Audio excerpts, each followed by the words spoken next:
আমি মৌলানা নাসির ডাক্তার। আমি চোখের অপারেশন খুব ভালো পারি। একজন চোখের রুগী আমার কাছে আসবে, আর যদি আসেও মোহাব্বত করে চোখে আমার হাত দিয়ে ঠিক হবে, তাহলে ভালো চোখ কাটা হয়ে দেবো, ঠিক না? আমি যদি মাইকিং করে দেই আগামীকালকে আজকে মাহফিল হবে, আগামীকালে এই মাঠে আমি সমস্ত মেয়ে ছেলেদের জন্য সুন্দর সুন্দর চেম্বার করতেছি, আমি নিজে হাতে প্রত্যেকে আলাদা আলাদা ব্যবস্থায় নিজে হাতে সিজার করব। আসবে কেউ? যদি কেউ আসে তাহলে ওই মহিলার সিজারে হাত দিয়ে আমার ঠিক হবে? বাচ্চার যদি বটিতে কাটি কুটি কাটি বের হলাম, পরে নাড়ি কাটতে যদি ভাষার তো অন্য কিছু কাটি ফেলাই দিই, এরকম অ্যাক্সিডেন্ট হতে পারে কি পারে না? আমার হচ্ছে হাত দেওয়া ঠিক হবে না।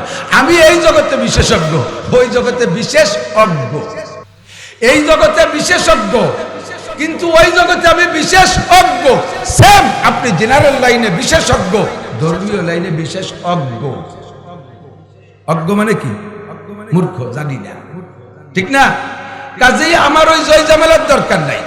আমরা একটা কথাই বিশ্বাস করি, আহলে হক উলামায়ে কিরাম আমাদের রাহবার, তারা আমাদেরকে যা পরামর্শ দেয়, আল্লাহর রহমতে আপনাদের এখন ভয় নেই, এখন ভয় নেই। আমাদের ছোটবেলায় দেখেছি মসজিদের ইমামতি কত, ওই নোয়াখালীতে মৌলবীরা আসতো, আর ওই ভাষাতে আসতো, কি পড়াতো আল্লাহ জানে, আনাকুম হুলকুম দিয়ে এরকম লম্বা লম্বা সিবারা, তা দিয়ে একটু কোরআন শরীফ পড়াতো। তাতে অত না, পড়াইতো আলিফ বে তে সে জিম হে খে এ আইডিও মুহ পড়াতো, মনে আছে নাকি? এরপরে কোরআন শরীফ 4-5 বছর মক্তবে ঘুরার পরে এক ডিশ খই নিয়ে যেতাম, গুড় দিয়ে মাইয়া কোরআন শরীফ এত বড় একখান ধরাই দিত, এইরকম মোটা মোটা কোরআন শরীফ 40-50 পারা হবে, এত বড় মোটা কোরআন শরীফ। ইসলামী জিন্দেগি জীবন যাপন করতে দুনিয়ায় যত মাসআলা লাগে সব মাসআলা আমরা গোপালগঞ্জ থেকে দিতে পারি, বা গোপালগঞ্জের জনগণকে ফরিদপুর যাওয়া লাগবে না, ঢাকা যাওয়া লাগবে না, ইন্ডিয়া যাওয়া লাগবে না, পাকিস্তান যাওয়া লাগবে না, সৌদি আরব যাওয়া লাগবে না, বিশ্বের কোথাও যাওয়া লাগবে না। আপনাদের জীবনের যত যা মাসআলা এ দেওয়ার জন্য গোপালগঞ্জে শত শত উলামায়ে কিরাম বিদ্যমান। কাজেই কে আইসে আমারে আহমাদি মুসলিম জামাতের পরামর্শ দিল, কে আমারে হেজবুত তাওহীদের পরামর্শ দিল, আর আমি সেইটা ভালো লাগলো আর বুঝে সেই দিক দৌড় দিলাম। এতদিন নামাজ পড়ছি, নাবির নিচে হাত বাঁধে, হঠাৎ একজন এসে কয় সহি বুখারিতে লেখছে বহির পর হাত বান্ধা।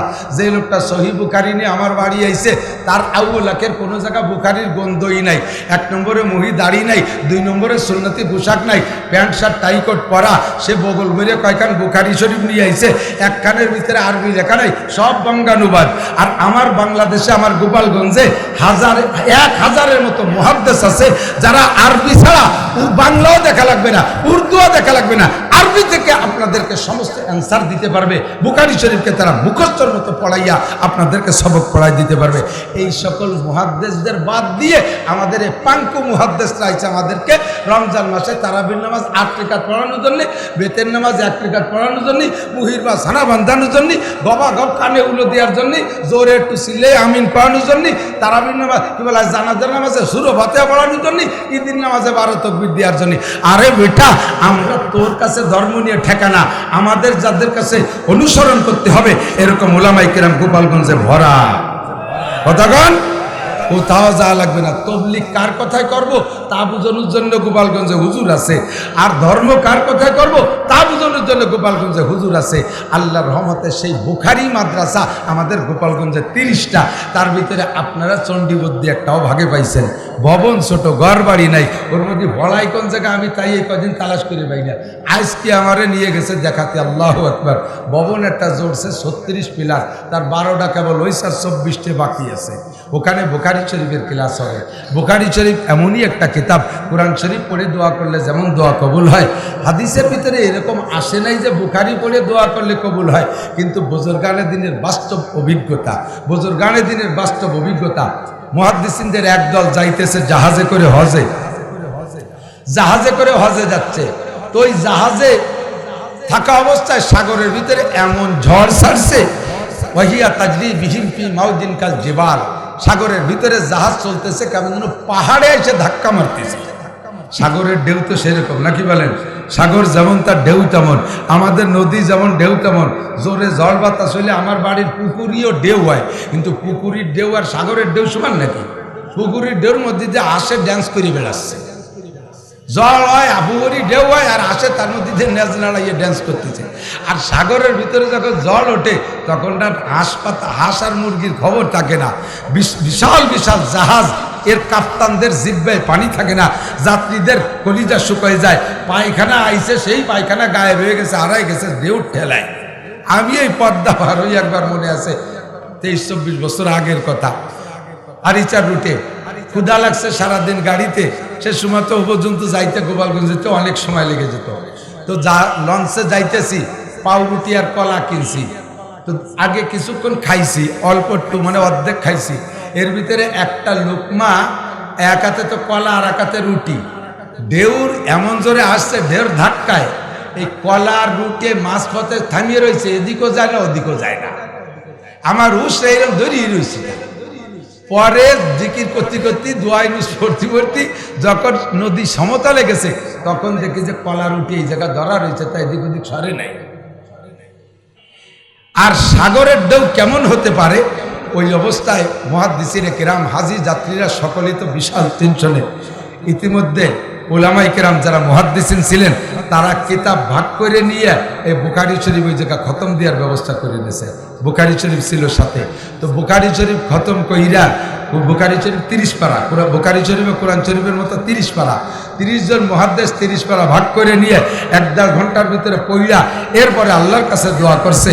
আল্লাহ পাক রব্বুল আলামিন সাগরকে নীরব করে দিয়েছে, শান্ত করে দিয়েছে, আর সকালে গন্তব্যে হজে চলে গেছে। সুবহানাল্লাহ। বহুবার প্রমাণ আছে, এই বুখারী শরীফ পড়ে দোয়া করলে দোয়া কবুল হয়। বুজুর্গানে দিন স্বপ্নে দেখে মদিনার থেকে এরকম নূর উঠে আসতেছে।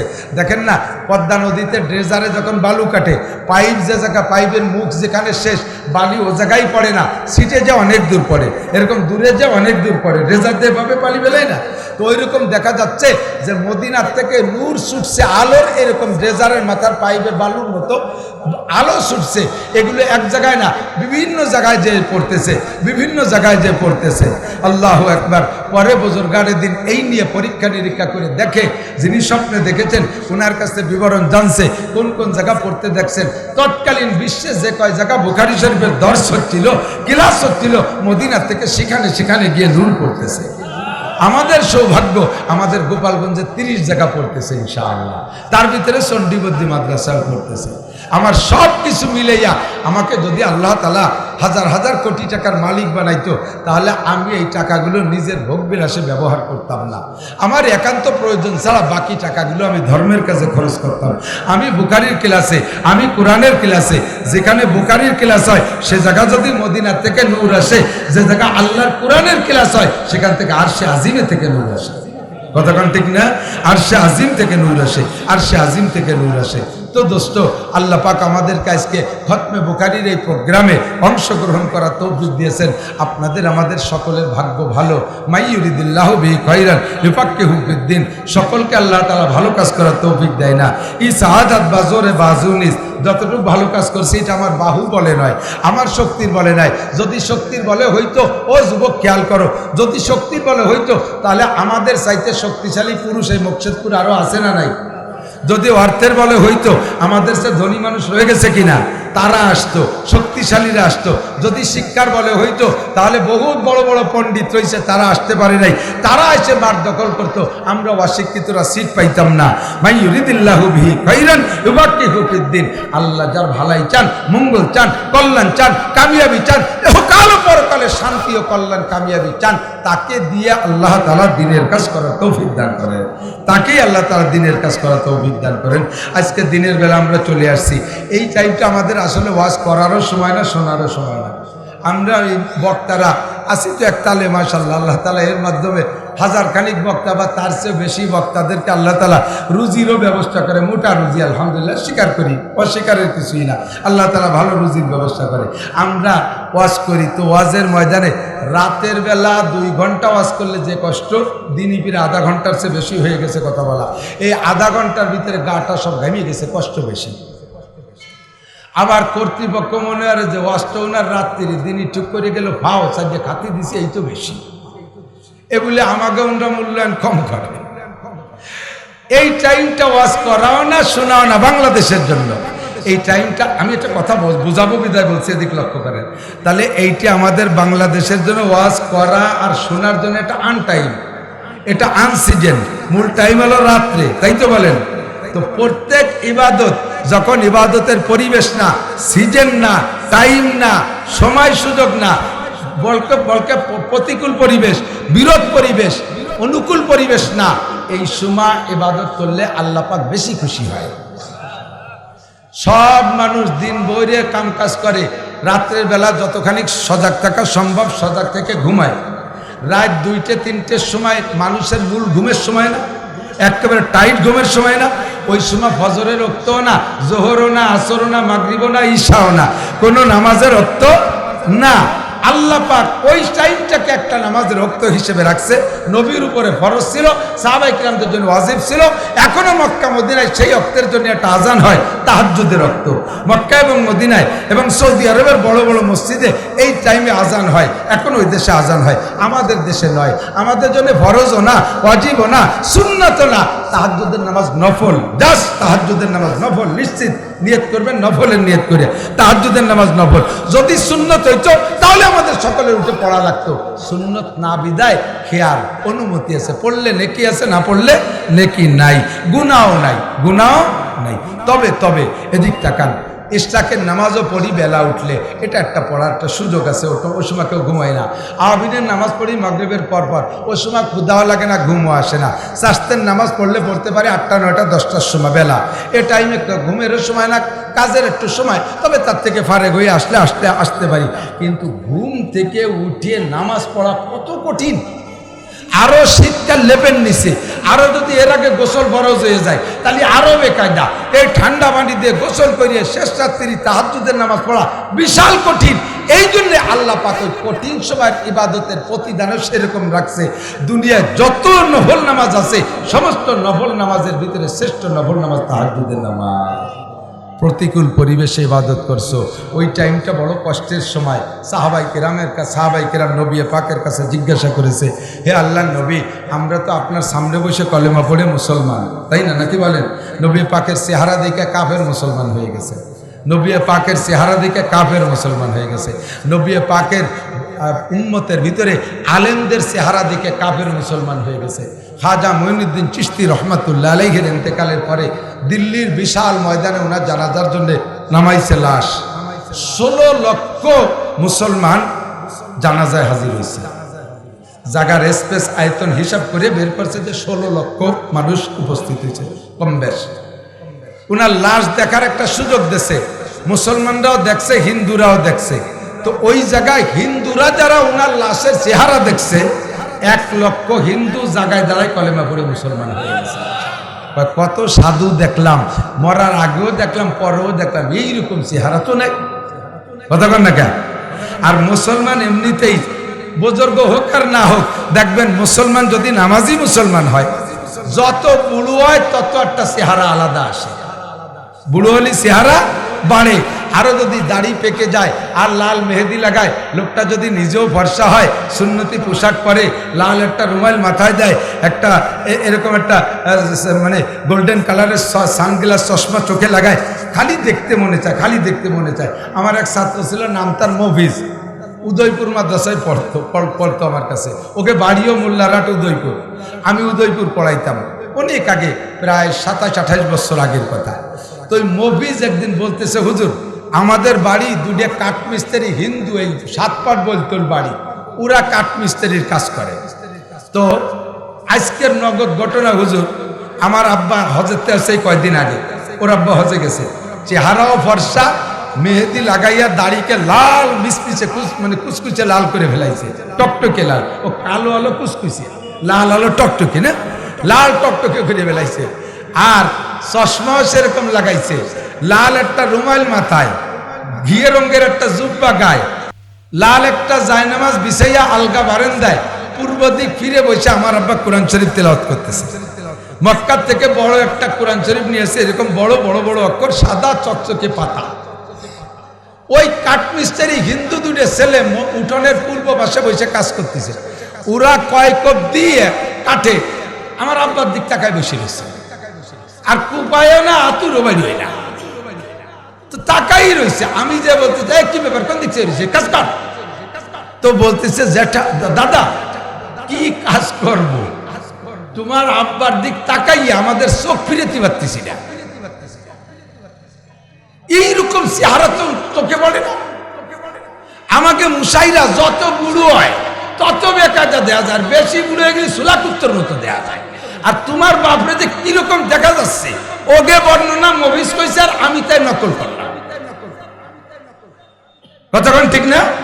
বুড়ো হয়ে গেলে দাড়ি থাকে না, মুখের গালটাল ভেঙে যায়, বসে যায়, এরপরে হাত পাও শুয়ে যায়, এরপরে দুটি একখান ভরিয়ে জায়গা একটু ভেলাই দিয়ে এরকম মাথা হয়েছে বসে যায়, দেখতে কিরকম দেওয়া যায়। আর মুসলমান নামাজি দিনদার দাড়িওয়ালা টুপিওয়ালা লাল মেহেদিওয়ালা আরো যদি পাগড়ি পরে, আরো যদি চশমা লাগায়, আসলেই সৌন্দর্য বাড়ে। কথাটা ঠিক না? এটা মুসলমানের চেহারা। এর নাম হলো সীমা হুমপি উজুহিহিম মিন আসারিস সুজুদ। এই সিজদা করলে চেহারার ভিতরে একটা নূর চমকায়, ওই সিজদার নূর তার চেহারার ভিতরে চমকায়। আর মঈনুদ্দিন চিশতি কত বড় বুজুর্গ, তার চেহারা কেমন, আর তার নবী মুহাম্মদুর রাসূলুল্লাহ সাল্লাল্লাহু আলাইহি ওয়াসাল্লাম তার চেহারা কেমন হতে পারে? তার চেহারা কেমন, কাফের দেখেই মুসলমান হয়ে যেত। তো এভাবেই তো ১৬ লক্ষ মুসলমান নিয়ে হুজুর হজ করেছেন। তো সাহাবায়ে কেরাম বলে, হুজুর আপনার নুরানি চেহারা দেখে আমরা মুসলমান হই, আপনার মৌজেজা দেখে মুসলমান হই, আপনার অনেক অলৌকিক ঘটনা দেখে আমরা ইসলাম গ্রহণ করছি, আল্লাহকে বিশ্বাস করি, আপনাকে নবী বলে মানি, তাই আমরা মুমিন। একসময় আসবে যে আপনি দুনিয়ায় থাকবেন না, উলামায়ে কেরাম শুধু আপনার উম্মতের আলেমরা সাধারণ পাবলিকের কাছে আপনার এই কিস্সাগুলো বলবে, আর শুনে শুনে তারা খতখত করে কান্দে দেবে, ও আল্লাহ আমার নবী এত সুন্দর ছিলেন, আমার নবী এত ভালো ছিলেন, আমার নবীর চরিত্র এত ভালো ছিল, এইগুলো উলামায়ে কেরাম বলবে, আর সাধারণ পাবলিক শুনে শুনে বোকার মতো কাঁদবে, আর আপনাকে নবী বলে বিশ্বাস করবে, আল্লাহকে আল্লাহ বলে স্বীকার করবে। হুজুর তাদেরও ঈমান আর আমাদেরও ঈমান, এই দুই ঈমানের মধ্যে কোনো ব্যস্কম হবে আল্লাহর কাছে? হুজুর বললেন, তাদের ঈমানের দাম তোমাদের ঈমানের চাইতে ১০০ গুণ বেশি, ১০০ গুণ বেশি। প্রতিকূলতা টপকাইয়া হাজারো বাধা পিছে রেখে, হাজারো বাধার মোকাবেলা করে তারা আল্লাহকে বিশ্বাস করবে, আমি নবীকে মানবে, তাদের ইমানের দাম তোমাদের ইমানের চাইতে বেশি বেশি।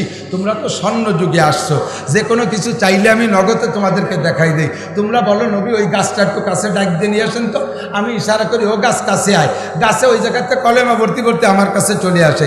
তোমরা বলো ওই পাহাড়টার একটু কেসে ডাকে ডেকে কাছে আনেন তো, আমি ইশারা করি পাহাড় এদিকায়, আর পাহাড়ে কলেমা পড়তে পড়তে আমার কাছে আসে।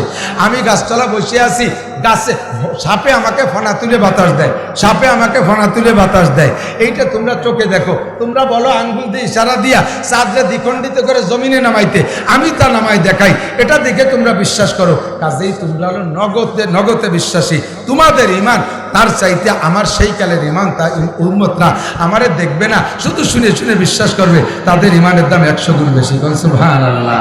কারণ তারা প্রতিকূলে ইবাদত করে।